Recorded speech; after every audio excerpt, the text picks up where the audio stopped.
अब हम स्टार्ट करते हैं सेक्शन 13। सेक्शन 13 में ये बात करते हैं exclusion of time in case where leave to sue or appeal as a pauper is applied for। देखिए यहाँ ये सेक्शन 13 में बात करते हैं कि एक कोई पर्सन जो कि इंडिजेंट है, इंडिजेंट मतलब एक पर्सन जिसे सूट फाइल करना है। अब उसे सूट फाइल करना है तो सूट फाइल करने के लिए उसे कोर्ट फीस भी लगानी होगी, बट वो पर्सन कहता है कि मेरे पास इतने पैसे नहीं हैं कि मैं कोर्ट फीस लगा सकूं, तो उसे कोर्ट में एप्लीकेशन लगानी होगी कि मेरे पास इतने सफिशिएंट रिसोर्सेज नहीं हैं कि मैं कोर्ट फीस लगा के और सूट फाइल कर सकूं। तो कोर्ट से ये एप्लीकेशन लगा रहे हैं कि मुझे परमिशन दी जाए और मुझे इंडिजेंट पर्सन यानी कि पॉपर डिक्लेयर किया जाए कि मेरे पास पैसे नहीं हैं और मैं बिना कोर्ट फीस के सूट फाइल कर सकूं। और कोर्ट क्या करेगी, इस एप्लीकेशन के फाइल करने के बाद ये सब चीज़ चेक करेगी कि क्या इसके पास सफिशिएंट रिसोर्सेज नहीं हैं कि ये कोर्ट फीस फाइल कर सके। अगर कोर्ट सेटिस्फाई होती है कि हाँ नहीं है तो कोर्ट इसे इंडिजेंट पर्सन डिक्लेयर कर देगी, यानी कि कोर्ट इसे पॉपर डिक्लेयर कर देगी। तो इस केस में क्या होगा कि जब इसे पॉपर डिक्लेयर कर दिया तो ये बिना कोर्ट फीस के सूट फाइल कर सकता है। अब यहाँ ये सेक्शन 13 में बात करते हैं दो चीज़ों की। अब ये क्या दो चीज़ें, ये हम समझते हैं डायग्राम से। फर्स्ट ऑफ ऑल तो ये कहते हैं कि एक पर्सन है जिसका कोज ऑफ एक्शन अराइज हुआ किसी सूट या अपील को फाइल करने का, और ये था इसका प्रेस्क्राइब पीरियड। अब इस पर्सन ने क्या किया, within prescribe period court के सामने एप्लीकेशन लगाई कि मुझे as an indigent person declare कर दिया जाए। ये एप्लीकेशन लगाई उसने गुड फेथ में कि हाँ मेरे पास इतने रिसोर्सेज नहीं हैं। अब कोर्ट ने जब पूरा चेक किया तो कोर्ट को लगा नहीं इसके पास इतने सफिशिएंट रिसोर्सेज हैं कि ये कोर्ट फीस फाइल कर सकता है। तो कोर्ट ने क्या किया, यहाँ आकर इसकी ये एप्लीकेशन रिजेक्ट कर दी। तो यहाँ इस केस में ये कहते हैं कि जितना टाइम इसने ये एप्लीकेशन लगाकर कोर्ट में रहा गुड फेथ में, इसका इतना टाइम एक्सक्लूड होकर ऐड हो जाएगा प्रेस्क्राइब पीरियड में, और इसके पास एक नया प्रेस्क्राइब पीरियड आ जाएगा जिसके अंदर ये अपना सूट फाइल कर सकता है विद कोर्ट फीस। उसके बाद सेक्शन 13 में जो दूसरी बात ये कहते हैं वो ये कि एक पर्सन का कोज ऑफ एक्शन अराइज हुआ किसी अपील या सूट को फाइल करने का। अब ये था इसका प्रेस्क्राइब पीरियड, इसने with in prescribe period court में एप्लीकेशन लगाई कि मुझे इंडिजेंट पर्सन डिक्लेयर कर दिया जाए। अब ये एप्लीकेशन लगाने के बाद कोर्ट ने सब चीज़ चेक करी, चेक करने के बाद अलाउ कर दी कि हाँ ठीक है हम तुम्हें इंडिजेंट पर्सन डिक्लेयर करते हैं, मतलब तुम बिना कोर्ट फीस के भी ये सूट फाइल कर सकते हो। अब यहाँ जब इसे अलाउ किया तो ये नेक्स्ट डे ही सूट फाइल करेगा या उसी दिन सूट फाइल करेगा। तो जब भी ये सूट फाइल करेगा तो अब बात आती है ये सूट कब इंस्टीट्यूट किया हुआ माना जाएगा। तो वो कहते हैं कि जब एप्लीकेशन अलाउ होने के बाद ये सूट फाइल करता है तो ये सूट इंस्टीट्यूट किया हुआ तब माना जाएगा जब इसने कोर्ट के सामने पहली बार एप्लीकेशन लगाई थी। यही सेम बात आपकी अप्लाई होती है जब एप्लीकेशन रिजेक्ट होगी। अब जब ये एप्लीकेशन रिजेक्ट हो गई, इसके पास नया प्रेस्क्राइब पीरियड आ गया, इसे यहाँ पे सूट फाइल करना होगा। मान लीजिए अगर ये यहाँ पर सूट फाइल करता है तो इसका ये सूट भी माना जाएगा कि ये तभी फाइल किया गया जब इसने ये एप्लीकेशन कोर्ट में लगाई थी। मतलब जब भी बाद में ये सूट फाइल करेगा तो ये रिलेट बैक करेगा उसी दिन से जब इसने कोर्ट के सामने पहली बार ये एप्लीकेशन लगाई थी कि मुझे इंडिजेंट पर्सन डिक्लेयर कर दिया जाए। अब ये दोनों बात समझने के बाद ओवरऑल क्रक्स क्या निकला सेक्शन 13 का कि एक पर्सन जो कोर्ट के सामने एप्लीकेशन लगाता है कि मुझे इंडिजेंट पर्सन डिक्लेयर कर दिया जाए और उसने वो एप्लीकेशन गुड फेथ में लगाई, और अगर कोर्ट उस एप्लीकेशन को रिजेक्ट कर देती है तो जितना भी टाइम उसका इस एप्लीकेशन में लगा उतना टाइम ऐड हो जाएगा प्रेस्क्राइब पीरियड में। और साथ ही जब उसने ये एप्लीकेशन लगाई, अगर ये एप्लीकेशन अलाउ होती है तो उसके बाद जब भी वो सूट फाइल करेगा तो ये सूट उसी दिन फाइल किया हुआ माना जाएगा जब इसने पहले दिन ये एप्लीकेशन कोर्ट में लगाई थी। उसके बाद अगर आप सेक्शन 13 देखें तो ये लास्ट में लिखते हैं ट्रीट द सूट और appeal as having the same force and effect as if the court fees had been paid in the first instance. देखिए यहाँ जो इन्होंने कोर्ट फीस की बात की हुई है वो कोर्ट फीस की बात तब आएगी जब ये एप्लीकेशन रिजेक्ट होगी। रिजेक्ट हुई मतलब कि आप उसे विद कोर्ट फीस ही ये सूट फाइल करना होगा। तो जब भी ये कोर्ट फीस के साथ सूट फाइल करेगा तो ये कोर्ट फीस तभी लगाई हुई मानी जाएगी जब ये फर्स्ट टाइम कोर्ट में एप्लीकेशन लगाई थी। अब हम स्टार्ट करते हैं सेक्शन 15। सेक्शन 15 बात करता है exclusion of time in certain other cases. देखिए यहाँ सेक्शन 15 में टोटल 5 क्लोजेस हैं। अब इन सभी क्लोजेस को हम एक एक करके पढ़ेंगे। यहाँ सेक्शन 15 का फर्स्ट क्लोज बात करता है कि सेक्शन 15 अप्लाई होता है सूट पे और एग्जीक्यूशन एप्लीकेशन पे, और साथ ही सेक्शन 15 के फर्स्ट क्लोज में ये बात करते हैं कि किसी पोर्सन का कोज ऑफ एक्शन अराइज हुआ किसी सूट या किसी एग्जीक्यूशन एप्लीकेशन को फाइल करने का। जब उसका ये कोज ऑफ एक्शन अराइज हुआ तो उसे विद इन प्रेस्क्राइब पीरियड ये सूट या एग्जीक्यूशन एप्लीकेशन फाइल करनी थी, but with in prescribe period क्या हुआ, ऑपोजिट पार्टी ने इंजंक्शन ऑर्डर ऑब्टेन कर लिया इस सूट या एग्जीक्यूशन प्रोसीडिंग को आगे कंटिन्यू ना किया जाए इसके लिए। तो ये कहते हैं कि जब तक ये इंजंक्शन का ऑर्डर पास हुआ और जब तक ये विड्रॉ नहीं होता, ये सारा टाइम एक्सक्लूड होकर ऐड हो जाएगा प्रेस्क्राइब पीरियड में। देखिए अब ये क्या कहना चाहते हैं इसे हम समझते हैं डायग्राम से। हम एग्जाम्पल ले रहे हैं एग्जीक्यूशन का। मान लीजिए डिक्री पास हो गई। अब जब डिक्री पास हो गई किसी पोर्सन के फेवर में तो वो उसकी एग्जीक्यूशन के लिए जाएगा, और एग्जीक्यूशन के लिए आपको पता है टाइम पीरियड होता है 12 ईयर्स का। अब ये पोर्सन अपनी एग्जीक्यूशन एप्लीकेशन फाइल करता, उससे पहले ही ये अपोजिट पार्टी जिसके खिलाफ यानी जिसके अगेंस्ट ये डिक्री पास हुई है वो अपील में जाकर इस एग्जीक्यूशन प्रोसीडिंग को स्टे करवा देता है, यानी इस एग्जीक्यूशन प्रोसीडिंग के अगेंस्ट इंजंक्शन ऑर्डर ऑब्टेन कर लेता है। तो जब ये इंजंक्शन ऑर्डर ऑब्टेन किया और जब तक ये इंजंक्शन ऑर्डर रहेगा तब तक का टाइम पीरियड ऐड हो जाएगा प्रेस्क्राइब पीरियड में, यानी कि ये टाइम पीरियड एक्सक्लूड होकर ऐड हो जाएगा प्रेस्क्राइब पीरियड में।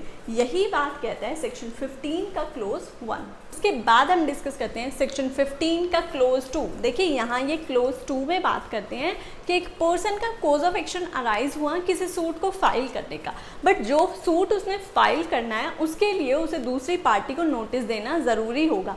जैसे कि सेक्शन 80 ऑफ CPC में अगर आप देखें कि गवर्नमेंट के अगेंस्ट अगर किसी पर्सन को सूट फाइल करना है तो 2 मंथ्स का मैंडेटरी नोटिस गवर्नमेंट को देना ज़रूरी है। तो यहाँ ये सेक्शन 15 में उसी चीज़ को सेव करते हुए कहते हैं कि जितना टाइम ये नोटिस का दिया, यानी कि ये 2 महीने जो नोटिस के दिए, इतना टाइम एक्सक्लूड होकर ऐड हो जाएगा प्रेस्क्राइब पीरियड में।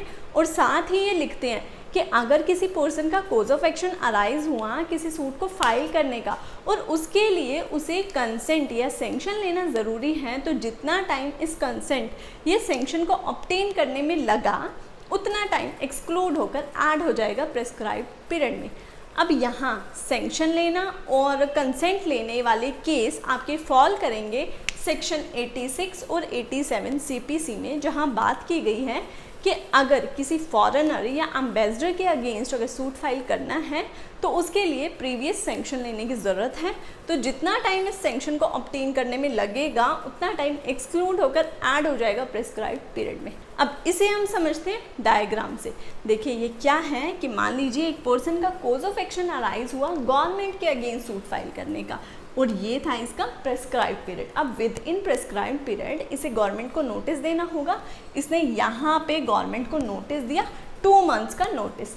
तो ये 2 मंथ्स का जो टाइम है फर्स्ट डे और लास्ट डे इंक्लूड करते हुए ये सारा टाइम एक्सक्लूड होकर ऐड हो जाएगा प्रेस्क्राइब पीरियड में।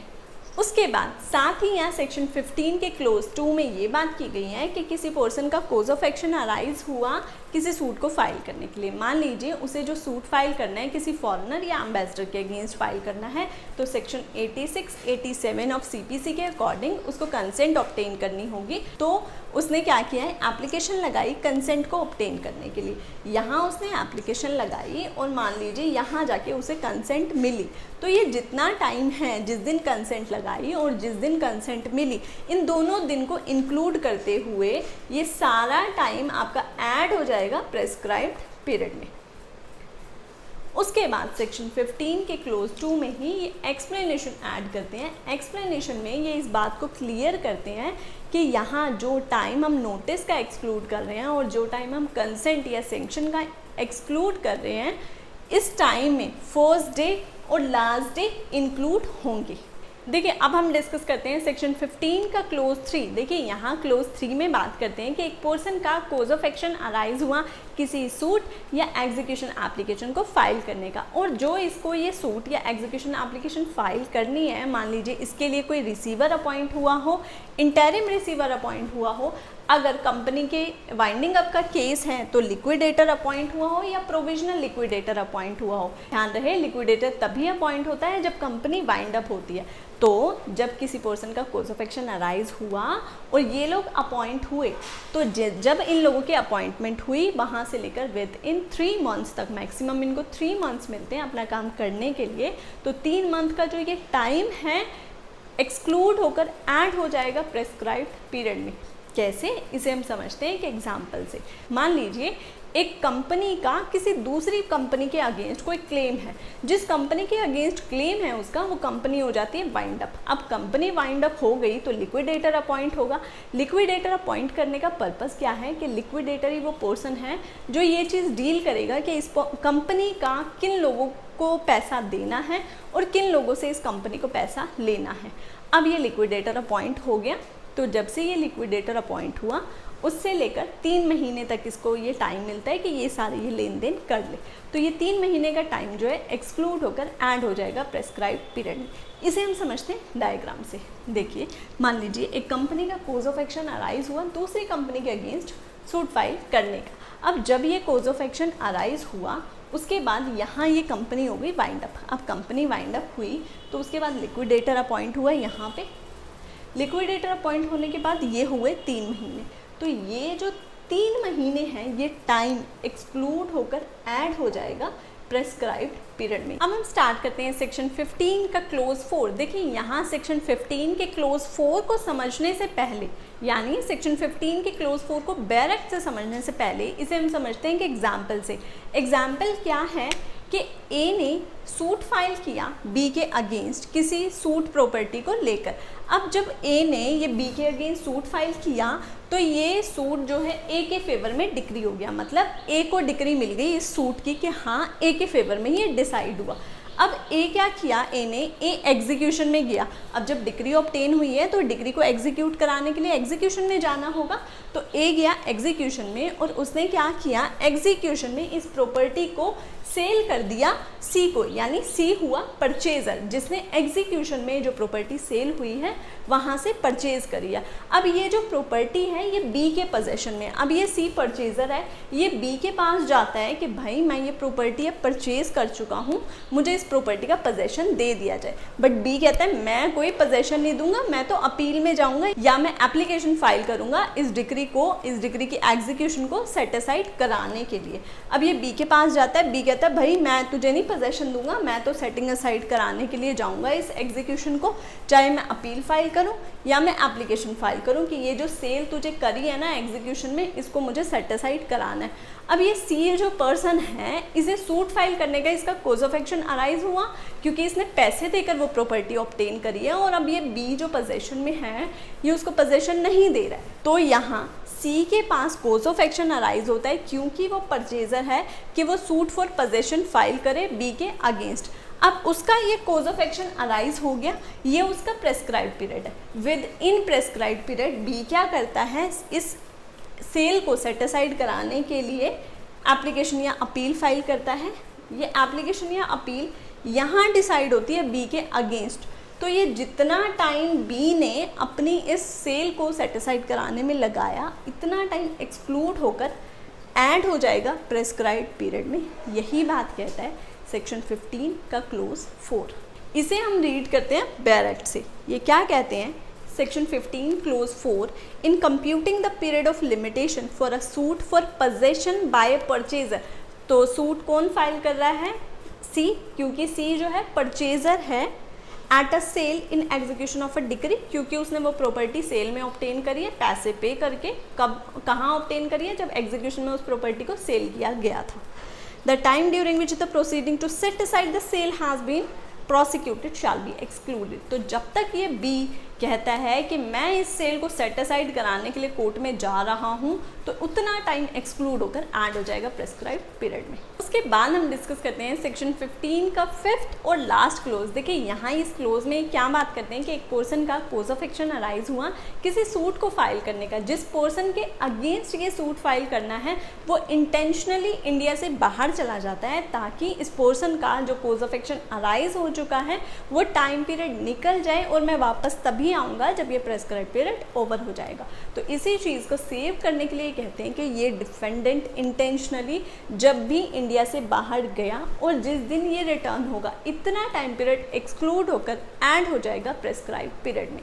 इसे हम समझते हैं डायग्राम से। ये क्या कहना चाहते हैं कि एक पर्सन का कोज ऑफ एक्शन अराइज हुआ और ये था इसका प्रेस्क्राइब पीरियड। डिफेंडेंट यहाँ पे इंडिया से बाहर चला गया ताकि ये प्रेस्क्राइब पीरियड निकल जाए और फिर मैं आ जाऊँगा। जब प्रेस्क्राइब पीरियड निकल गया तो फिर ये डिफेंडेंट यहाँ पर वापस आ गया। तो यहाँ ये कहते हैं कि जब ये इंडिया से गया था और जब ये इंडिया वापस आया इतना टाइम पीरियड एक्सक्लूड होकर ऐड हो जाएगा प्रेस्क्राइब्ड पीरियड में।